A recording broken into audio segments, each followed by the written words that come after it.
The microphone screeched just as I raised the glass. A sharp, ugly noise, like metal grinding against my nerves. Someone laughed. Not kindly. "Don't spill that mop water now, Irene," one of them jeered. Laughter rippled through the hall, quick, bright, cruel. I smiled, the way old women smile when they've run out of charity. The champagne trembled in my hand, fizzing like restrained anger. Then the mayor's voice boomed through the speakers. "Everyone, please, a moment of silence. I have something special for our longest-serving employee." My eyes shifted slowly from the faces. All those polite masks. All those people who'd stepped over my mop bucket for 30 years. I saw my son in the corner, arms crossed, smirking with his wife. They thought this would be a small-town humiliation, a pat on the head before I disappeared into cheap retirement. They didn't know who was about to walk onto that stage. When the mayor read my name, the room changed. You could feel it. The air tightened.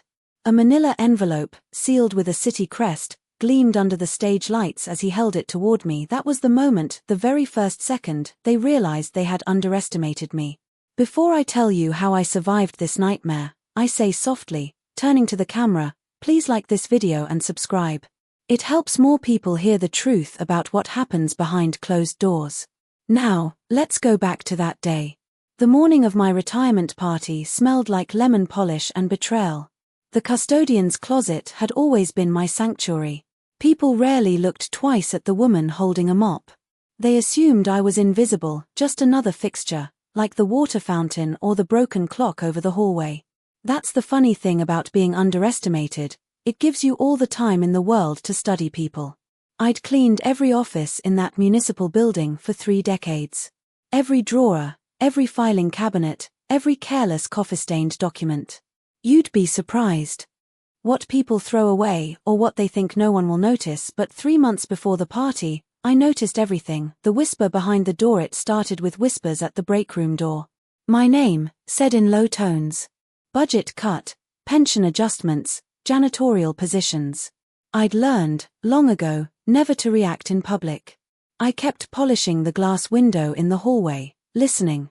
The new HR director, a sleek, young type with a permanent smirk, was laughing. "She won't even know what's hit her. We'll classify her as part-time. That little loophole will halve her pension. The old bird won't fight it." Old bird. I remember the taste of metal in my mouth, like blood and rage stirred together. But I kept wiping the glass. You can see a reflection in clean glass if you angle it just right. Their mouths moved, and my silence recorded every word. That night, I went home to the empty house and opened the locked drawer under my kitchen sink. Inside was a small black notebook, my one indulgence. Every lie, every insult, every suspicious transaction I'd seen over the years was in that book. I'd been keeping notes for decades. Not out of spite, out of habit. But somewhere in those pages was power, and I hadn't planned to use it. Until now, the mockery. The week before the party, my son called. We hadn't spoken much since his wife decided I was a bit much. "Funny how money rearranges family ties." "Hey, Mom," he said, his voice falsely sweet. "Big day coming up, huh? Don't worry, we got you something special." "Special?" I asked. He chuckled. "Yeah, a little surprise at the party. Everybody will love it." I paused just long enough for the silence to register. "I look forward to it," I said. When he hung up, I stared at the kitchen clock. The second hand ticked loud, like a countdown. I knew then, whatever prank or cruelty they had planned, it would be public. They wanted spectacle. Humiliation. And I wanted witnesses. The visit 2 days before the party, I made an appointment downtown. Not to a doctor, to an old friend. Frank Mayers had been an assistant city attorney back when typewriters still clacked. Now, retired, he spent his mornings in the diner near the courthouse. When I walked in, his eyes widened like he'd seen a ghost. "Well, if it isn't Iron Irene," he said, still breathing. I smiled. "Barely." We talked for an hour. I told him about the pension adjustments, the internal policy shift, and the small print that someone like me was never supposed to notice.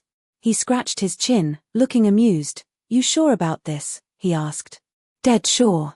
He pulled a form from his old briefcase. He always carried it, though he hadn't had an office in years. "There's a whistleblower clause. It's buried deep in the municipal employee policy. You can file a sealed disclosure if you have evidence of unethical financial manipulation. Evidence, I repeated. Yes, Frank. I think I can find some. The discovery the night before the party, I walked through the city hall one last time. The building was empty except for me and the ghosts of 1,000 fluorescent bulbs. I lingered outside the HR office. Through the glass, I could see stacks of forms, payroll, classification reports, contracts. I had a key, of course. I'd always had keys inside. I rifled quickly but precisely, the way you clean efficiently when you've done it 1,000 times. I found it. The signed memo reassigning my title to temporary janitorial support effective 2 weeks before my retirement. That was their trap. I smiled so faintly my reflection in the window barely changed. I slipped the paper into a plastic sleeve and tucked it behind the lining of my uniform pocket. My hands didn't even shake. Somewhere deep inside me, an old instinct woke up, quiet, calculating, sharp as bleach. The party that brings us back to the champagne, the smirks, and the mayor's voice echoing across the room. The HR director stood beside him, proud as a peacock. My son and his wife clapped too loudly, hoping to draw attention. The plaque on the table read 430 years of dedicated service, Irene Walker. Cheap wood. Misspelled name. I took it with stiff fingers. The laughter softened, waiting for me to say something sweet, sentimental, grateful, but then, the mayor cleared his throat again. And one more thing, he said. Today, we honor Irene not only as an employee, but as a citizen who helped bring integrity back to this office. The room went still. You could hear the clutch of pearls, the silence before panic. My son's smile faltered.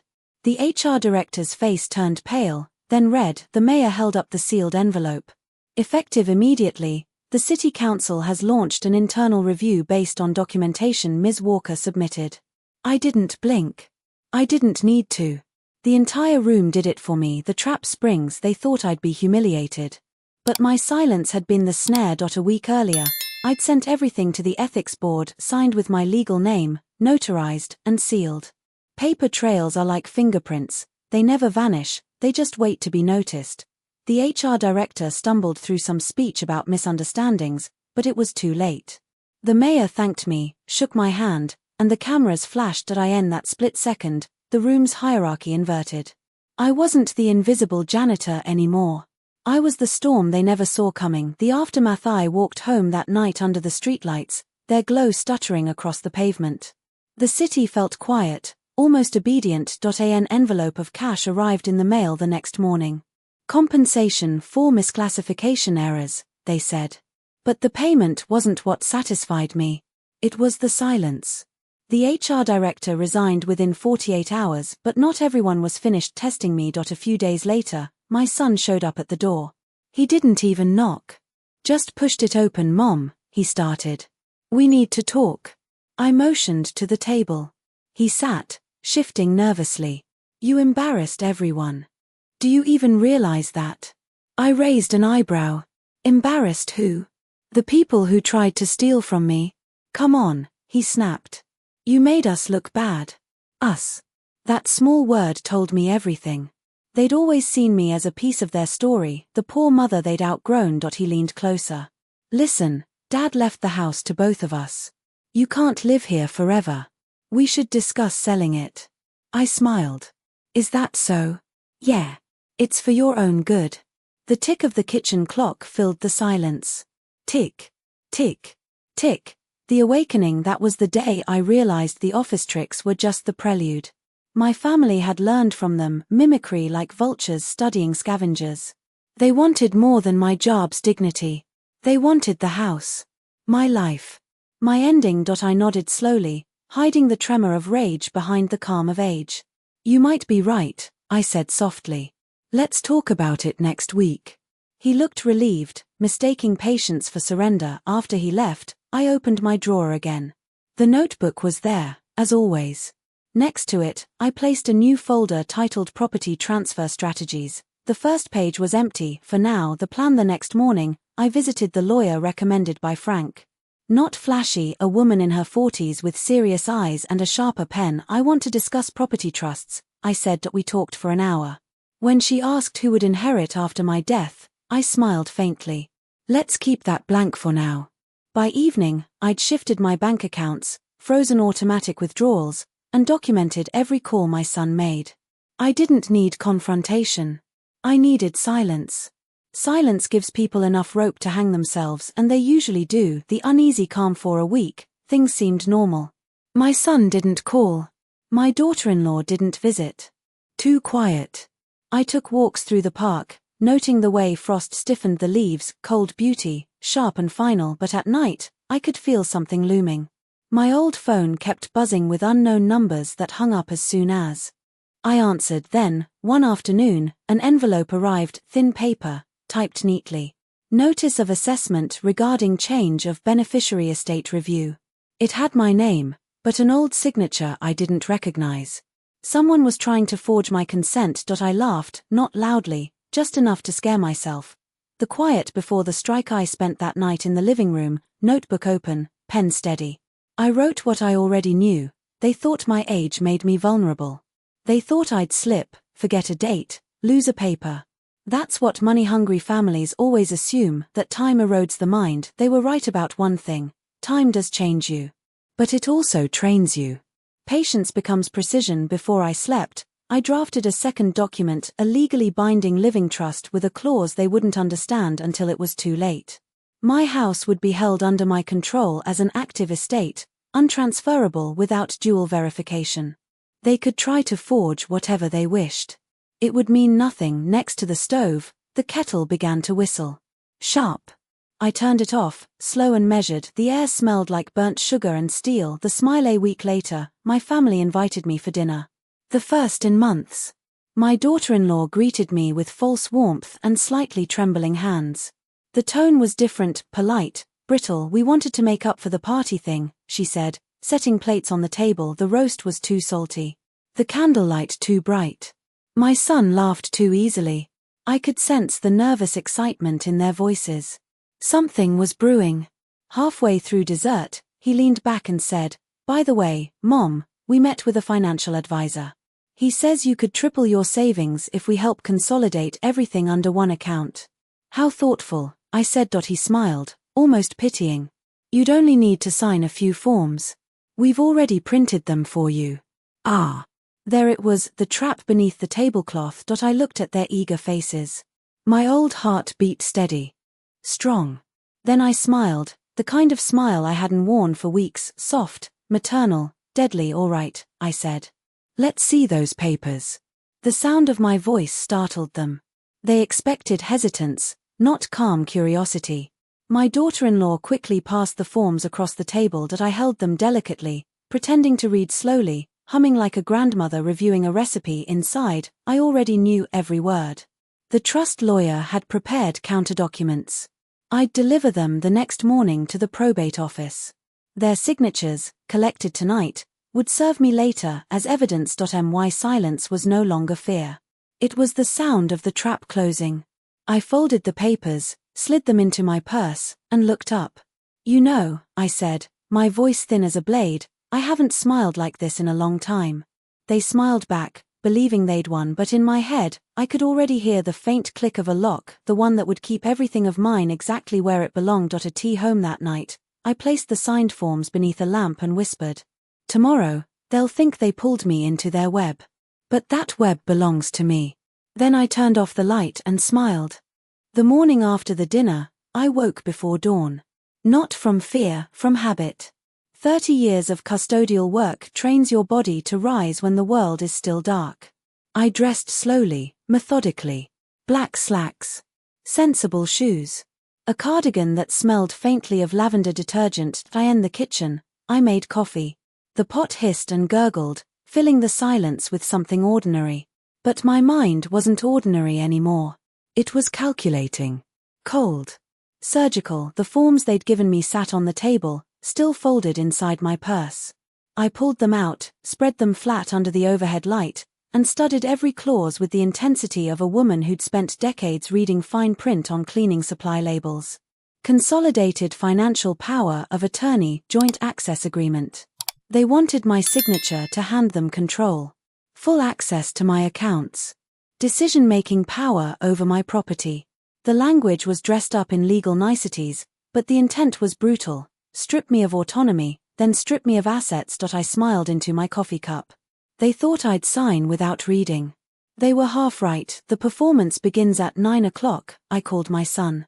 Good morning, honey, I said, my voice soft and tired, exactly the tone they expected. I looked at those papers last night. His voice perked up immediately. Oh yeah. What do you think? Well, I sighed, letting hesitation creep in. It's a lot to process.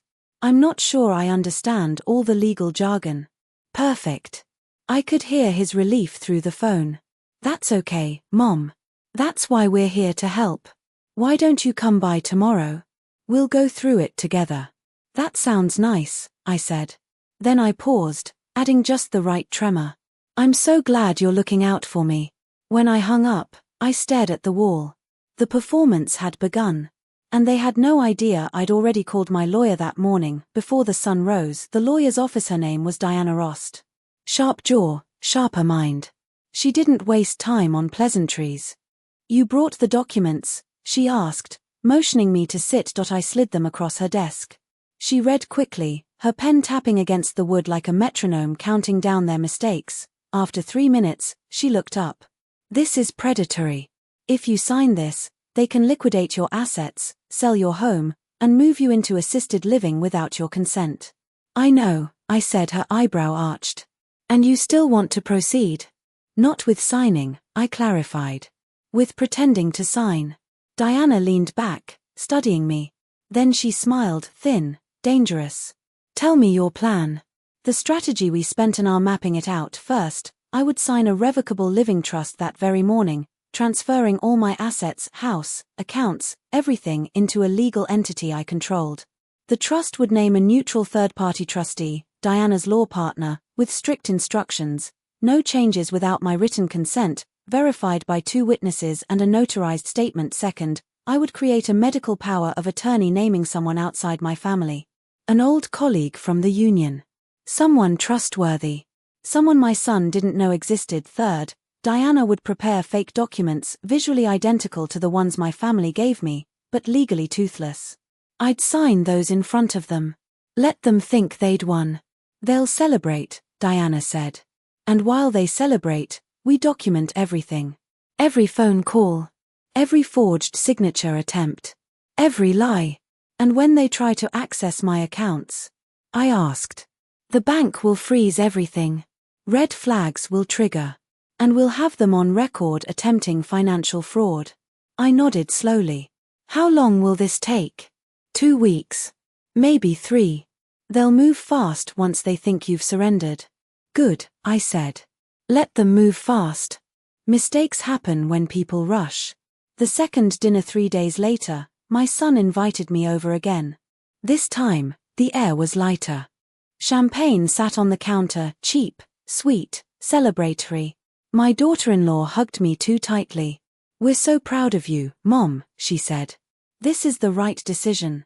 I smiled, weak and warm. I trust you both. The lie tasted like metal, but I swallowed it down with practiced ease. We sat at the table. My son produced the forms, now printed on thicker paper, embossed with an official-looking seal. Fake authority to intimidate me into compliance. Just sign here, here, and here, he said, pointing with a pen that gleamed under the kitchen light. I held the pen, letting my hand shake slightly. This really will help, won't it? Absolutely, my daughter-in-law said, her voice dripping with false tenderness. We'll take care of everything. You won't have to worry about a thing. I signed. 3 times. Slow, shaky loops, they exhaled in unison, like predators who'd finally cornered prey. My son folded the papers carefully, almost reverently. We'll get these filed first thing Monday. Thank you, I whispered when I left that night. I walked slowly to my car, shoulders slumped, the picture of an old woman surrendering to time. But inside my purse, tucked beneath a folded tissue, was a tiny voice recorder. Every word. Every laugh. Every smug comment. All captured. The monitoring begins the next week. I played the role perfectly. I called my son daily, asking small, confused questions. Honey, did you file those papers yet? Do I still pay my own bills? I can't remember if I signed the electric company form. Each call was designed to make him comfortable. To convince him I was slipping. Forgetting. Becoming the helpless mother he needed me to be. Meanwhile, Diana's team worked silently. They filed the real trust documents with the county clerk. They notified my bank of the updated account structure. They placed legal holds on my property title, preventing any transfer without dual verification. On the surface, nothing changed. But underneath, the foundations of my life were now locked in steel. The first crack it started small. My daughter-in-law called one afternoon, her voice tight. "Hey, Mom. Quick question, did you maybe forget to tell us about a second bank account?" I paused, letting confusion bleed into my voice. "Second account? I don't think so, dear." "Why?" "No reason," she said quickly. "Just trying to organize everything. Don't worry about it." But I could hear it, the edge of panic. They tried to access my primary account. The bank had flagged it. Asked for additional verification. Stalled them. That night, I sat in my kitchen and allowed myself a single glass of red wine. The taste was bitter, strong. I raised it toward the ceiling, toward the ghosts of every person who'd ever underestimated me. "Here's to patience," I whispered. The trap tightens. A week later, my son showed up unannounced. He didn't knock, just used the key I'd never asked him to return. I was in the garden, pruning roses. The thorns had drawn blood from my thumb, a thin red line against my pale skin. "Mom," he said, his tone sharp. "We need to talk." I looked up, wiping my hands on my apron. "Of course, sweetheart. Come inside." In the kitchen, he paced. His jaw was tight, his hands restless. "There's been some kind of mix-up with the bank. They're saying they need your signature for something, but we already have power of attorney." "Oh dear," I said softly. "Maybe I signed the wrong form?" "Maybe," he said, but his eyes were suspicious now. "Or maybe someone's interfering." "Interfering?" I blinked, confused and innocent. "Who would do that?" He stared at me for a long moment. Then his expression softened, just slightly. He still believed I was too old, too tired, too simple to orchestrate anything. "Never mind," he said. "I'll handle it." After he left, I locked the door. Then I locked it again. Then I checked every window. The game was escalating. The near miss. 2 days later, I almost got caught. I'd gone to the county clerk's office to verify the trust filing. As I stood at the counter, my daughter-in-law walked in. She didn't see me, not at first. I turned quickly, pretending to study a bulletin board about property taxes. She approached the desk, her voice loud and entitled. "I need to check the status of a property transfer. The owner is my mother-in-law, Irene Walker." The clerk typed slowly. "I'm sorry, There's no pending transfer under that name." "What?" "That's impossible. We filed paperwork last week. Nothing's been processed." My daughter-in-law's voice rose. "Then someone made a mistake. Check again." I slipped toward the door, my heart pounding in my chest. Outside, I leaned against the brick wall, breathing slowly. That was too close. They were moving faster than I'd anticipated. I called Diana immediately. "They tried to file a forged transfer," I said. "Good," she replied. "Let them try. Every attempt creates evidence. Just stay calm. Stay invisible." Invisible. That word again.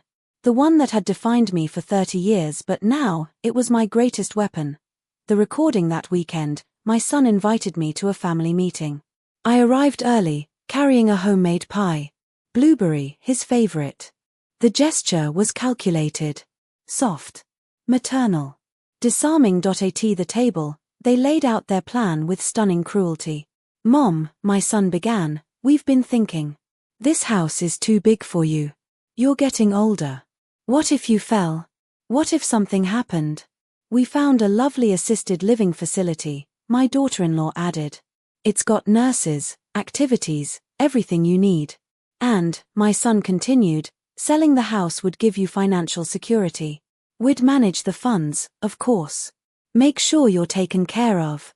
I nodded slowly, my face blank. "When would this happen?" "Soon," he said. "Maybe next month." We've already contacted a realtor. Inside my purse, the recorder captured every word. I smiled. That's very thoughtful. My daughter-in-law squeezed my hand. We're doing this because we love you. Love. That word.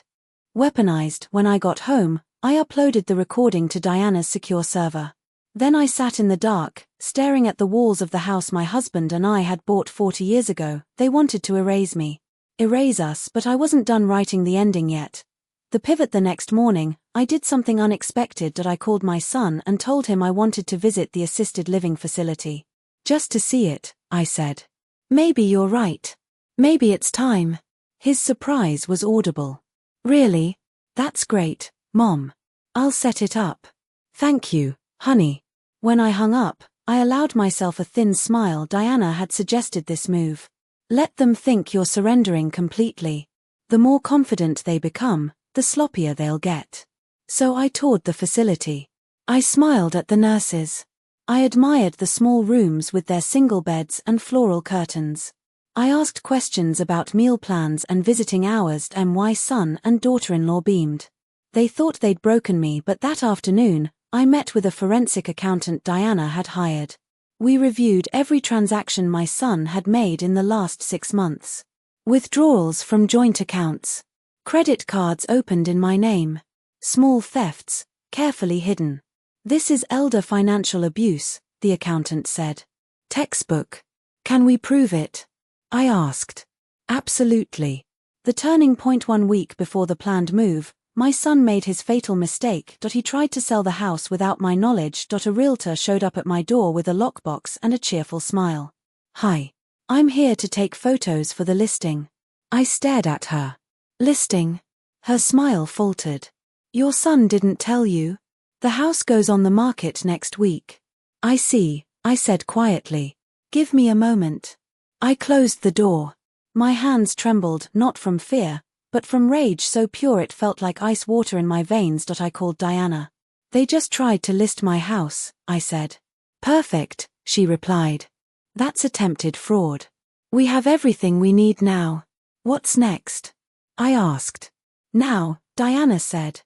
Her voice cold and satisfied, we dropped the hammer. The calm before the storm. That night, I cooked dinner. Chicken, roasted with rosemary.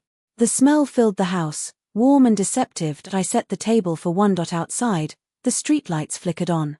The world moved forward, oblivious. But inside this house, inside my mind, a war was being prepared. I poured a glass of water and stared at my reflection in the kitchen window. An old woman. Grey hair. Tired eyes. The kind of person people dismissed without a second thought, but behind those eyes was 30 years of watching. Learning. Remembering. I raised the glass. To the dangerous grandmothers, I whispered. The ones they never see coming. The letter. The next morning, I drafted a letter. Not to my son, to the realtor, the bank, and the county clerk. It was formal, precise, and backed by Diana's legal letterhead. Notice of fraudulent activity and cease and desist order. Every person who'd been contacted by my family received a copy. Every institution they'd tried to manipulate now had documentation proving I had not consented to any sale, transfer, or financial arrangement. The letters went out at noon. By evening, my phone started ringing. I didn't answer. The confrontation. My son arrived at 8 o'clock. He didn't knock. He pounded. Mom, open this door. I did, slowly. He pushed past me, his face red, his hands shaking. What the hell did you do? He shouted. I closed the door calmly. I protected myself. Protected yourself? You sent legal threats to everyone. You made us look like criminals. I turned to face him. My voice was soft, but it cut like a scalpel. You tried to steal my house. We were helping you. By forging documents.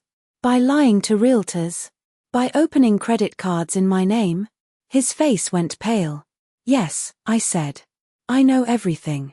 For the first time in my life, I watched my son realize he'd been outmaneuvered. His mouth opened. Closed. No words came. You thought I was too old to notice, I continued. Too weak to fight back. But I spent 30 years cleaning up other people's messes. I learned how to see what others miss. Mom, get out, I said. He didn't move. Get out. This time, he did. After he left, I locked the door, then I walked to the kitchen table and sat down. My hands were steady now. The fear was gone. In its place was something colder. Sharper. I opened my notebook and wrote a single sentence. They just signed their own warrant. Outside, a car engine roared to life. Tires screeched against pavement. I smiled, the trap had sprung. And now, the real collapse would begin. I didn't sleep that night. The clock hands moved, but the air didn't. My old house, every inch of it, felt aware, listening. Outside, a storm gathered without rain. I sat in the living room with the lights off. The glow from the street lamps spilled stripes across the carpet, the same way it had the night my husband died. By midnight, a single thought filled my head, steady and absolute. It's time they saw who I really am. I'm not angry anymore. Anger burns out. What's left is focus. At 2 a.m., I retrieved the manila envelope from its hiding place beneath the floorboard.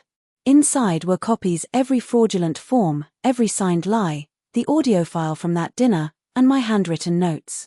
I spread them out on the coffee table like tarot cards. Each one told a story I'd been living quietly, waiting for the world to catch up to. By dawn, I was ready to rearrange their world. The call from the bank at 9:04 a.m., my phone rang. Unknown number. Mrs. Walker? This is Brenda from Lakeside Credit Union. We received a withdrawal attempt from an online account under your authorization code, but our system flagged it for manual review. We just wanted to confirm. Thank you, Brenda, I said. That's not my authorization. I could hear typing. We suspected it. Don't worry, we'll freeze the transaction and escalate to fraud prevention. You do that, I said, calm as ever. When I hung up, I stared at the quiet phone. They were still moving, still thinking they had control. Good. People reveal their truest nature when desperation sets in. The gathering storm on Wednesday, the letters started arriving. 3 large envelopes, all stamped with seals from official offices. My son had initiated legal inquiries into my mental fitness. All the forms were neatly filled out, requesting a psychological assessment for cognitive decline. A power move. Dirty, cruel, and predictable. So this is where we're going, I murmured. By noon, I was sitting across from Diana and her partner, a courtroom litigator named Eric. Sharp men have sharp smiles. His was almost a weapon. They're building a guardianship case, he said, flipping through the documents. If they can convince a judge you're mentally incompetent, they get control. They won't, I said calmly. But we'll let them think they might. Diana looked up, surprised. You want to play along? I nodded once. Yes. Let's make them comfortable walking into the courtroom unarmed. The performance, round 2 the next few days, felt like theatre. My son visited with soft-spoken concern, pretending compassion. Mom, we just want what's best for you. These evaluations are routine. It'll make everything easier. Of course, I said, pouring him tea. I understand. I added 2 sugars instead of 1. He noticed but didn't comment. Small details, the kind that shake confidence when you're trying to control someone. My daughter-in-law hovered, feigning pity. It's hard for us too, you know. We just want peace of mind. Peace, I repeated, smiling faintly. That's all I've wanted for years. They left reassured. I watched their car pull away, exhaust fading into twilight. Silence settled. I turned off the porch light and called Diana. Set the hearing, I said. The courtroom set up. 2 weeks later, the courthouse smelled of old wood and anxiety. I wore a navy dress, nothing dramatic. Just proper, pressed. My son sat across the aisle, whispering urgently to his lawyer. My daughter-in-law avoided my gaze, scanning her phone with trembling thumbs. The judge entered. Everyone stood. The sound of the gavel cracked like thunder in a bottle. Their lawyer started, painting a portrait of decline. My clients have observed concerning mental confusion. Questionable financial actions. Their mother signed contradictory documents. Contradictory, yes. Intentionally, while he spoke, I studied the ceiling fan. It spun lazily, indifferent. I thought about all the ceilings I'd cleaned, how people never looked up unless they had to. Then it was my turn. Eric stood, crisp and controlled. Your Honor, the defense requests to submit materials for evidentiary review. He handed over a thin folder. Inside were the audio recordings, notarized copies, and certified timestamps from the county office. Judge Parker, a patient woman with steel gray hair, flipped pages slowly. The color began draining from my son's lawyer's face when the judge spoke. Her voice was quiet, measured. Mr. Walker, these documents indicate multiple attempts to obtain assets under false pretenses. Fraudulent signatures, forged property motions. Are you aware of these? The courtroom went still. My son opened his mouth, closed it, stammered, "Your Honor, my mother, she's perfectly lucid," Parker interrupted. "More lucid than you realize." A murmur rippled through the room. I didn't move. I didn't need to. I just smiled. The fallout: by the following week, my phone was quiet again. Unnaturally so. My son hadn't called. My daughter-in-law had blocked me on social media. Even the neighbors avoided small talk, like the whole town had absorbed the shame radiating off that courtroom. Fine by me. Silence is peace for some. For me, it's ammunition. I cleaned the kitchen methodically, scrubbing the counters until they gleamed. People think housework is mundane. It isn't. It's ritual. Every motion erases chaos, one stroke at a time. That night, I placed a single teacup beside the window and watched rain begin to fall. Finally, the storm had come. The subtle attacks. Then, almost exactly 10 days later, the petty war restarted. Anonymous letters slid under my door. "You need help. You're delusional. No one will believe you next time." Pranks, maybe. Or desperate gestures from a cornered pair. Their cruelty used to hurt. Now it revealed pattern. Predictability is power when you can anticipate every next move. The funny thing about bullies, they think persistence equals dominance. They never realize persistence simply records everything they are. So I recorded again. Cameras outside. Time-stamped video. The law loves proof. I'd learned that well. The dinner invitation. Then came the invitation. A hand-delivered card, sealed in gold. My son's handwriting. Family dinner. Let's make peace. 7 p.m., Sunday. I almost laughed. The wolves were calling the lion to dinner. Should I go? I asked Diana during our call. "Only if you want an audience," she said. "I do," I replied. The dinner table. The restaurant was downtown, one of those sleek places with dim lighting and overpriced soup. I arrived 10 minutes early. Control begins with timing. They were already there. My son stood when I approached, putting on that boyish charm I remembered from his teenage years. "Mom. Thanks for coming." "I Saturday, of course. It's good to see family." He smiled, tension barely hidden. "We thought this would be good, just talk things out." I sipped water, waiting. Finally, my daughter-in-law spoke. "We made mistakes, okay? We just wanted to help. Maybe we pushed too hard." "Maybe," I said. She continued, "We're in trouble, Mom.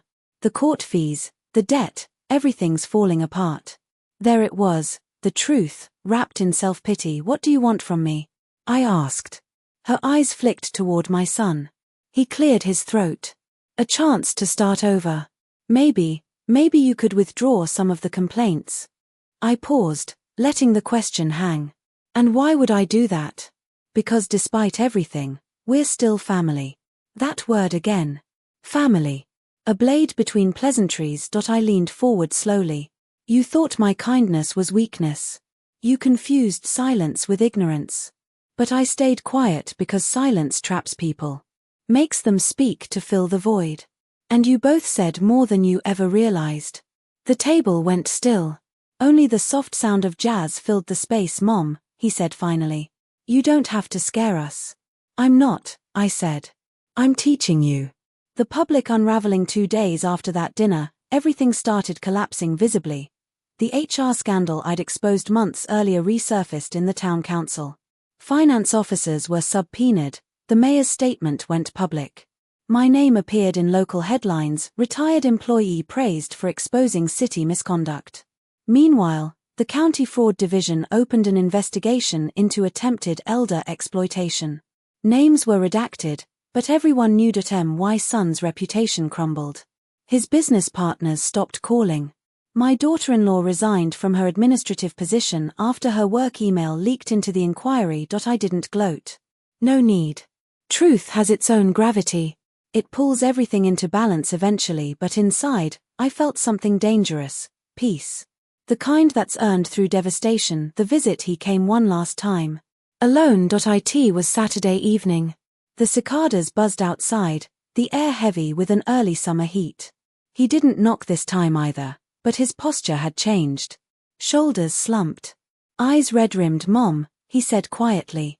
I lost everything. I looked at him, truly looked, and saw the little boy he once was.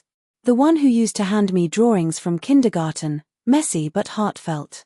For a heartbeat, pity flickered. Then it vanished. I warned you, I said softly. He sat at the table, head in hands. I thought you were losing it. I really did. I didn't think. No, I interrupted. You didn't think at all. You saw a woman aging and mistook that for decay. He rubbed his face. I'm sorry. The word hung there, weak and unfinished. Apologies don't fix patterns, I said. They just identify them. He looked up, tired and defeated. What do you want from me? Nothing, I said. You've already given me everything I need. He frowned. What's that supposed to mean? I smiled faintly. You'll understand soon. The public notice. Monday morning, the city posted a press bulletin. The district attorney had received a full report from Diana's team. Indictment recommendations for financial forgery and attempted transfer fraud. My son's name was listed officially, alongside two other individuals. The newspapers called it the Walker hearing. Journalists love irony. I stayed home. Watched it unfold on television. The same house they tried to strip from me now shielded me from the world. The ticking clock on my mantel echoed like applause. The shift in power. People started calling me Mrs. Walker instead of Irene the janitor. Even the same city officials who once ignored me began sending polite thank you letters. Funny how power changes tone. Neighbors waved cautiously. The mail carrier smiled. The world rearranged its posture around me, not knowing whether to respect or fear me. I liked that ambiguity. It was honest, but this wasn't the end, not yet. Because the legal gears turned slow, and punishment without understanding is wasted. I wanted him to see what he'd done. To feel it, so I waited. The letter to him 2 weeks later. I mailed a letter to his apartment, handwritten, neat cursive. You taught me that love without boundaries becomes permission for cruelty. I taught you, finally, that silence can be sharper than screaming. When the time comes to testify, remember this. I gave you every chance to walk away clean. No signature. Just the initials, IW. The small revenge. One evening, as I watered the plants, my neighbor called out over the fence. Saw your son on the news. Rough stuff, huh? I smiled slightly. The truth has a funny way of cleaning flaws. He laughed uneasily. He didn't get it. That's fine. I love metaphors no one appreciates until it's too late. Remaining still, the investigation dragged on quietly. The stress began showing in my son's face, gaunt, sleepless. My daughter-in-law stopped appearing altogether. Rumor said she'd moved back with her parents. Every few days, someone new sent me flowers, the mayor, reporters, even old co-workers. They called my actions bravery. I called it housekeeping. Cleaning doesn't just remove dirt. It exposes it. A month later, I got the call I'd been waiting for. Mrs. Walker, the district attorney said, we need your statement on record. You'll be facing your son in court. The date was set. That night, I opened my wardrobe and ran my fingers over my clothes, feeling the textures, wool, cotton, old fabric that carried lifetimes of memory. I chose black. Not because of mourning. Because of finality. When the hearing came, the courthouse was full. Cameras outside. Whispers everywhere. The prosecutor laid out the evidence. My son tried to speak, stumbled, then stared at me across the room. Our eyes met. For the first time, he truly saw me not as a fragile mother, or a janitor, or an old woman, but as someone who had power he couldn't measure. I didn't flinch. The judge recessed after that day. The case wasn't over, but the verdict, in spirit, was complete. That night, returning home, I stood on my porch watching rain strike the sidewalk. The air smelled of wet earth and iron, like the world had been scrubbed clean inside. The phone blinked with missed calls. Reporters, lawyers, messages from people who suddenly remembered my name. I turned off the ringer. This wasn't celebration. It was transition. The part right before things collapse completely. I poured myself tea. Sat by the window, they think it's over, I whispered to the dark. But collapse has stages. And I've only just begun. The night before the second court hearing, I heard my name on television. It wasn't flattery this time. Local woman's family accused of exploitation scheme, the anchor said. Sources confirm new evidence may implicate relatives in a larger corruption case linked to county funds. The volume faded in my head after that. The words became waves, distant and rhythmic. I stood by the sink, gripping the edge of the counter hard enough to make my fingers whiten as though they'd expanded the story. Good. Exposure was sunlight. And sunlight grew the kind of fear I'd been cultivating in them for months. I shut off the TV and turned out the lights. My house plunged into silence. Even quiet had a sound now, a slow ticking from the hallway clock, like the countdown of something unstoppable. The first move morning. Grey sky. Cold coffee. My hand steady. The first call came from Diana. They're pushing back hard, she said. His lawyer filed a counterclaim, trying to paint you as manipulative, accusing you of exploiting him emotionally to ruin his reputation. I sipped my coffee. Let them try. He also submitted a witness statement. From your daughter-in-law. Of course he did. Snakes bite together. Do we have everything ready? I asked. Diana's voice shifted, quiet excitement beneath control. Everything. Including the recordings. I smiled faintly. Good. He'll talk himself into the grave before he realizes the floor's missing. The courtroom was colder this time. The kind of cold that sharpens voices into blades. My son's lawyer opened first, painting me as an unstable woman lashing out from loneliness. Theatrical pity laced every sentence.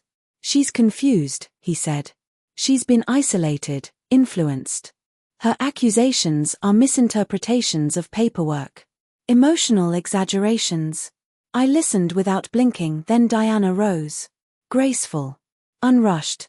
Your Honor, she said evenly, if my client were confused, how do you explain this? She clicked a remote.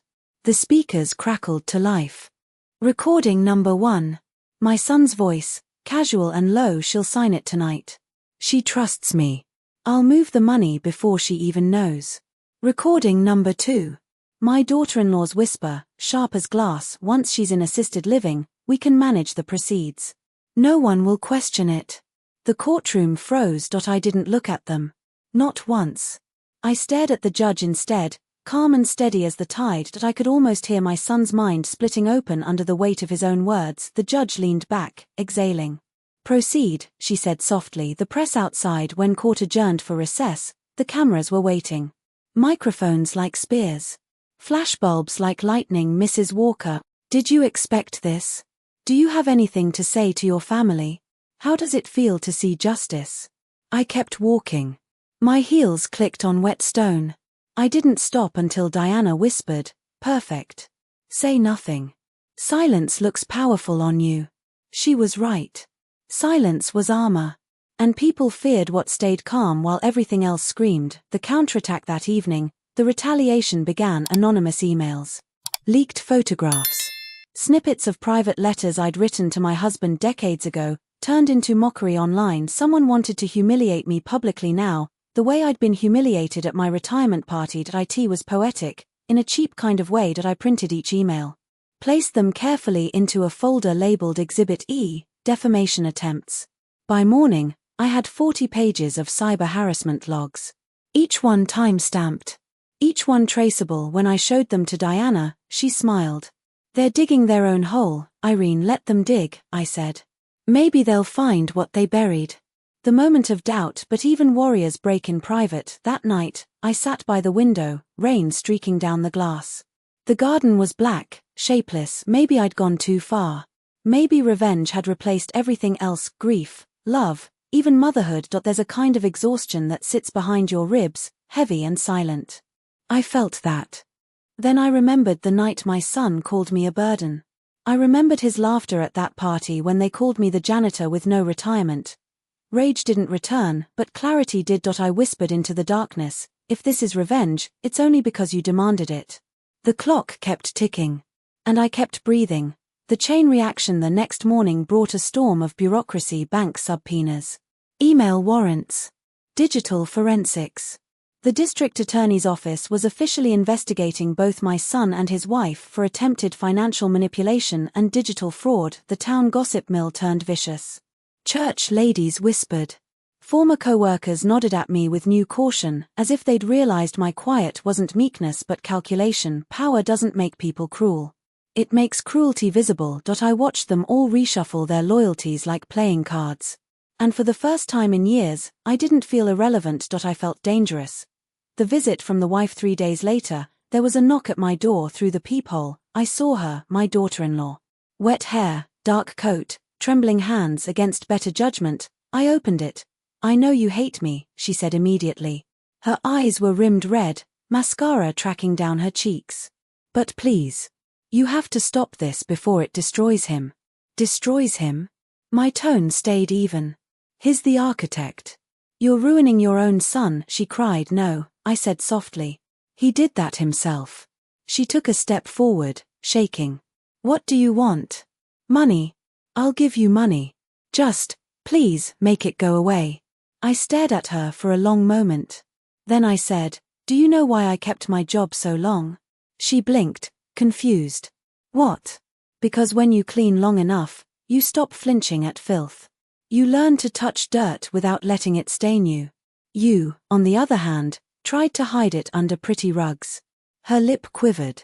She turned and ran down the steps, sobbing. I closed the door. The click of the lock echoed like punctuation. The revelation that night, I found it, the final proof, not in a drawer. Not in a file. On an old flash drive my husband once used for tax records. Among faded spreadsheets and balance sheets, I discovered transfers, small, consistent, spanning years. My son had been siphoning city maintenance funds under a shell company's name, City Money. Public funds.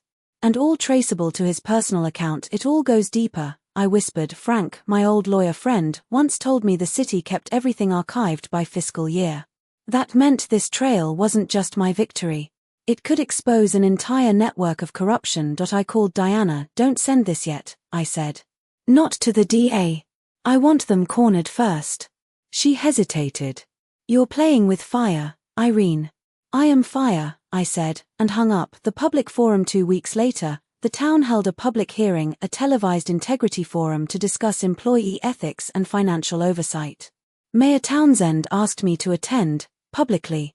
The same hall where they once mocked me now glittered under warm lights and polished brass. When I walked onto that stage, the audience murmured. Some clapped. Others whispered. The mayor smiled nervously. Mrs. Walker, would you like to say a few words? I stepped to the microphone.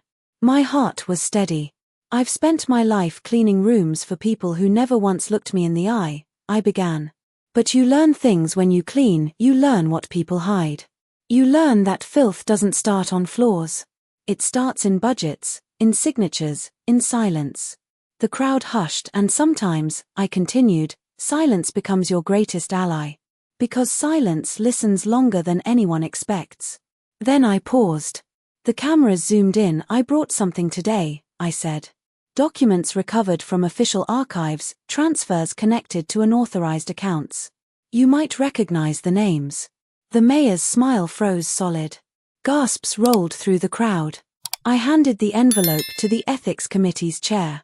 No further comment, I said, and stepped away. The room broke into electric noise. Reporters surged forward. But I was already walking out. The avalanche. Within 48 hours, everything fell apart. The city council issued statements. Investigations opened into procurement fraud dating back 5 years. Bank accounts frozen. Arrests pending, and right in the center of it, my son's name again, this time, not just for exploiting his mother.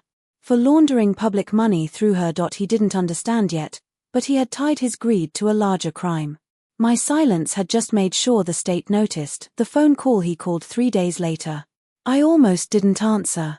But curiosity wins eventually. Mom, his voice croaked. You destroyed me. No, I said. I disinfected you. There was nothing but breathing for a few seconds, shallow and broken. I'm going to lose everything. You already did, I said quietly. You just didn't notice when it happened. He tried again, words fracturing. Why couldn't you just forgive me? Because forgiveness is mercy, I said. And mercy is wasted until someone learns. Then I hung up. I didn't shake afterward. My hand was steady. My soul quieter than it had ever been. The quiet fall news spread fast. The Walker case became shorthand for betrayal in small-town gossip. Children whispered it at school. Old friends avoided the grocery aisles when I walked through. People always fear what reminds them of their own hidden rot. I started walking early in the mornings again. The air was cold, the neighborhood still. Passing houses that looked peaceful on the outside, I knew better. There's always something festering behind the curtains, but mine was finally clean. The public breakdown. A week later, video surfaced online, my son outside the courthouse, shouting at reporters they set me up. This is her revenge. She's insane. His voice cracked. The camera caught his eyes when he realized no one believed him. That's when I understood something profound. Lies decay faster under scrutiny than truth ever does under silence. He had built everything, his career, his confidence, on my quiet obedience. And now my silence had become the witness against him. The mayor called that evening. His tone was anxious, formal. Mrs. Walker, we owe you an apology, he said. The council had no idea. If you hadn't exposed it, I stopped him gently. You didn't owe me kindness then. You don't owe me apologies now. He hesitated. Still, we'd like to honor you. A civic award. I smiled faintly. No plaques. No speeches. Just leave the janitor's closet unlocked for whoever comes after. He chuckled, nervous, unsure if it was a joke. It wasn't. The collapse at home, the final collapse, wasn't legal. It was emotional. 2 weeks after his arrest, my son's wife came again. She looked thinner, ghostly. His talking about pleading guilty, she said, voice trembling. They offered a deal. I placed tea before her without a word. She cried silently for a while. The sound of someone realizing she'd built her life on rot. Your husband's an adult, I said at last. He chose every step. I think he hates you, she whispered. That's fine, I said. Hate keeps him thinking. Reflection comes later. She nodded weakly, stood, and left. I never saw her again. The final proof. A week later, the DA's assistant requested one final statement from me. I submitted everything. My notebooks, copies, annotations. Each note was another nail sealing this coffin. Mrs. Walker, he said, your documentation is impeccable. I had a lot of time to observe, I replied. He smiled slightly. Do you work in investigations? I used to mop floors, I said, and walked away. The night before judgment that night, I sat alone with old photographs spread across the table. My son as a boy, my late husband's faded smile. Not everything worth cleaning gets rid of dirt. Some stains never lift, no matter how long you scrub. You just decide to stop touching them. I whispered to the empty kitchen. I did what needed doing. Somewhere outside, thunder rolled. It sounded almost like applause. Morning arrived strangely calm. I turned on the radio. The announcer said the sentencing hearing was scheduled for Friday. I poured tea. The steam rose like smoke, curling against light. On the counter lay one final sealed envelope, evidence the DA hadn't seen yet. The one piece that would end everything forever. I tapped it once with my fingertip. Tomorrow, I murmured. Tomorrow I finish the job. Outside, the wind shifted, rattling the window panes. The world was ready for me to speak one last time. The courthouse smelled faintly of dust and cheap coffee. That's the scent of justice in small towns, dry, burnt, functional. I walked through its narrow hallway like I was walking through time itself. Every door I passed seemed to whisper pieces of my past, laughter from that retirement party, the hiss of a mop bucket wheel, my son's first cry in the maternity wing 30-odd years ago when he still believed my arms were safety itself. Now he sat on the defendant's bench. He didn't look at me as I entered. Maybe he couldn't. Maybe he finally understood what it meant to face something that had watched silently for so long. The gavel cracked once. The courtroom froze. Case number 4821, the clerk's voice droned. State of Illinois versus Thomas Walker. The final act had begun, the moment of stillness. I sat perfectly still as the lawyers made their last statements. Words became background hum: fraud, misappropriation, breach, forged authorization. Language meant for judges, not for mothers. When the prosecutor mentioned my name, Mrs. Irene Walker, the whistleblower, heads turned. Some faces softened in sympathy, others hardened in judgment. I didn't need either. I had already judged myself and found peace in the verdict. The judge's voice sliced through the air. Mr. Walker, before I deliver sentencing, do you wish to speak? My son stood slowly. For a moment, I saw the little boy again behind the man's ruins. The courtroom waited. His voice cracked. He coughed and tried again. I thought I was helping. I thought she didn't know what was happening. I was wrong. I'm sorry. Silence fell. The judge nodded, impassive. Your apology is noted. But consequences remain. The gavel came down again. 2 years suspended, 3 years probation, full restitution. A merciful decision. Too merciful, if I were honest.